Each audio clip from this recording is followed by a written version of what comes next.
Pakistani pace bowler Mohammad Aamir ने कहा है कि इंडिया सेमीफाइनल तक नहीं पहुंच सकती। हाँ, इनका मतलब ये हुआ कि इंडिया सुपर 8 में ही बाहर हो जाएगी। हाँ, इनके बारे में हम बात जरूर करेंगे, आगे करेंगे और साथ में इस पे भी बात करेंगे क्या इंडिया का जो अभी प्ले 11 है बिल्कुल स्ट्रॉन्ग है या फिर इंडिया कुछ चेंजेस कर सकती है सुपर 8 में, या चेंज कर सकती है या नहीं, या चेंज करने की जरूरत है भी या नहीं। चलिए सबसे पहले बात करते हैं मोहम्मद आमिर वाली सवाल का। पाकिस्तान में एक शो चलता है हंसना मना है, उसमें पूछा गया कि ग्रुप 1 से कौन सी 2 टीमें निकलेगी जो सेमीफाइनल के लिए पहुंचेगी। तो अहमद शहजाद ने कहा इंडिया और साउथ अफ्रीका। यहां तक ठीक था। उनके बाद मोहम्मद आमिर की बारी आई तो मोहम्मद आमिर ने कहा साउथ अफ्रीका और वेस्ट इंडीज। जी हाँ, उसने इंडिया का नाम नहीं लिया। और उसके बाद क्या होना था वो जाहिर सी बात है, पूरा इंडिया फैंस में गुस्सा हुआ भी, और ये गुस्सा जायज भी है क्योंकि ये इसका जो ओपिनियन है वो जाहिलियत वाली है। और ये जाहिलियत हम क्यों बोल रहे हैं, हम ऐसा नहीं है कि इंडिया को सेमीफाइनल के लिए सिलेक्ट नहीं किया इसलिए से बोल रहे हैं। एक न्यूट्रल होकर कह रहा हूँ क्योंकि एक क्रिकेट के व्यू से, एक लॉजिकल व्यू से, क्रिकेट लॉजिकल व्यू से, क्योंकि आप किसी एक क्रिकेट फैन से भी पूछोगे कि ग्रुप 1 से कौन कौन सी टीमें क्वालिफाई करेगी, या क्रिकेट का कोई से भी आप सवाल करोगे तो वो अपने लॉजिक से जवाब देगा और सोच समझ के जवाब देगा।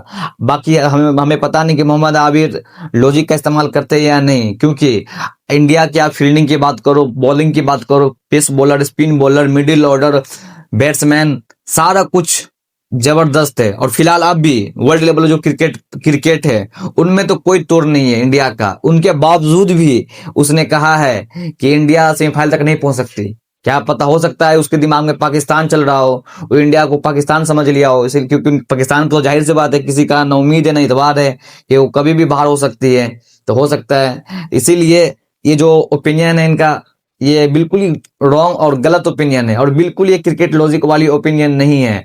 और चलिए बहरहाल इनकी तरफ से ये अनलॉजिकल बयान सब आता रहता है, तो इनको छोड़ते हैं और बात करते हैं एक जरूरी मुद्दे पे। क्या इंडिया का प्ले 11 अभी जो प्ले 11 है वही होना चाहिए या फिर इसमें कुछ चेंजेस होना चाहिए? क्योंकि अभिषेक शर्मा लगातार 3 मैच पे 0 पे आउट हो चुका है। जी हाँ, तो इनके बदले में क्या संजू सैमसन या यशस्वी जायसवाल को मौका मिल सकता है या नहीं, या फिर अभिषेक शर्मा को और मौका देना चाहिए या नहीं देना चाहिए? आप लोग कमेंट करके जरूर बताइए। फिलहाल अभी इंडिया का जो प्ले 11 है अगर आप देखोगे तो पहले ओपन करने के लिए आता है अभिषेक शर्मा, ईशान किशन, फिर तिलक वर्मा, फिर सूर्य कुमार यादव, फिर उसके बाद शिवम दुबे, फिर उसके बाद हार्दिक पांड्या, फिर उसके बाद रिंकू सिंह, फिर अक्षर पटेल, फिर उनके बाद जसप्रीत बुमराह, फिर वरुण चक्रवर्ती। इस तरीके से इंडिया का प्ले 11 है। और एक से एक बल्लेबाजी, 8 नंबर तक बल्लेबाजी की कोई कमी नहीं है। सब एक से एक बल्लेबाज, सब एक से एक spinner, quality spinner, pace bowler.